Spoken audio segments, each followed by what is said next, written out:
আজকে নিয়ে চলে এসেছি মজাদার মিষ্টির রেসিপি। তার জন্যে শুধুমাত্র দুটি উপকরণ দিয়ে আমরা কিভাবে মজাদার সন্দেশ বানাবো তাই দেখাচ্ছি। তো প্রথমেই এখানে দুধটাকে আমরা গরম করে নিচ্ছি। আমি এখানে 300 গ্রাম মতো দুধ নিয়েছি। দুধটাকে ফুটিয়ে একটু কম করে নেব, 150 গ্রাম মতো করে নেব।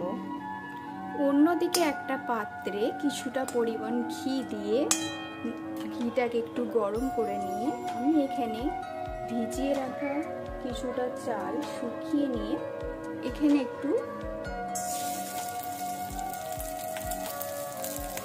ভেজে নেব। চালটাকে একটু লাল লাল করে ভেজে নিতে হবে। এইদিকে দুধটা গরম হয়ে গিয়েছে, অনেকটা কমেও এসেছে, তো দুধটা কমপ্লিট হয়ে গেছে। এটাকে এবার আমরা নামিয়ে নেব। চালটা লাল লাল করে ভাজা হয়ে গেছে। এবার আমরা এটাকে একটা মিক্সিং জারের হিসাবে এটাকে আমরা একটু হালকা গুঁড়ো করে নেব। সন্দেশের কালারটা একটু ভালো আনার জন্য এখানে আমি একটু ক্যারামেল করে নেব। খুব সুন্দর একটা কালার এসেছে। এবার আমি অল্প অল্প পরিমাণ দুধ দিয়ে এটাকে একটু ফুটিয়ে নেব।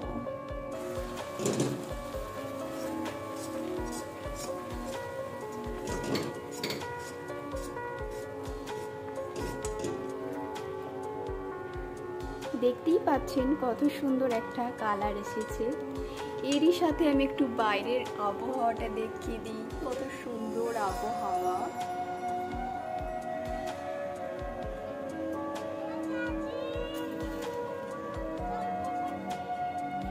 চালের গুঁড়োটা হয়ে গেছে, তো গুঁড়োর পরিমাণটা এইরকম একটু কিছু পরিমাণ দানা দানা থাকবে। তারপরে এটাকে আমরা নামিয়ে নেব। এবার আমরা এখানে চালের গুঁড়োটা অল্প অল্প অ্যাড করে দেব। আমি চালের সাথে আগেই দুটো এলাচ গুঁড়িয়ে নিয়েছিলাম, তাই এক্সট্রা করে এলাচের গুঁড়ো আর দিচ্ছি না।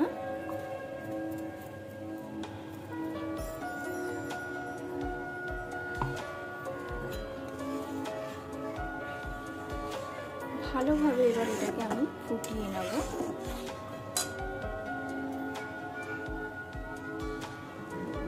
খুব বেশি এটাকে নরম করব না, এই অবস্থাতেই আমি এটাকে নামিয়ে নেব একটা পাত্রের মধ্যে।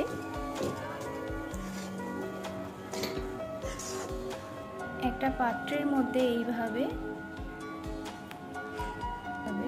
সন্দেশটাকে জমার জন্য রেখে দেবো। আমি এটাকে আরও একটু সুন্দর করার জন্য ওপরের থেকে কিছুটা কাজু বাদাম ছড়িয়ে দিলাম, যাতে দেখতে আরও সুন্দর এবং লোভনীয় হয়। আপনারা এটাকে ফ্রিজারে 3 ঘন্টা অথবা এমনি যদি রেখে থাকে তো 5 থেকে 10 ঘন্টা মতো এটা রেখে দিতে পারেন, তাহলে এটা ঠিকভাবে সেট হয়ে যাবে।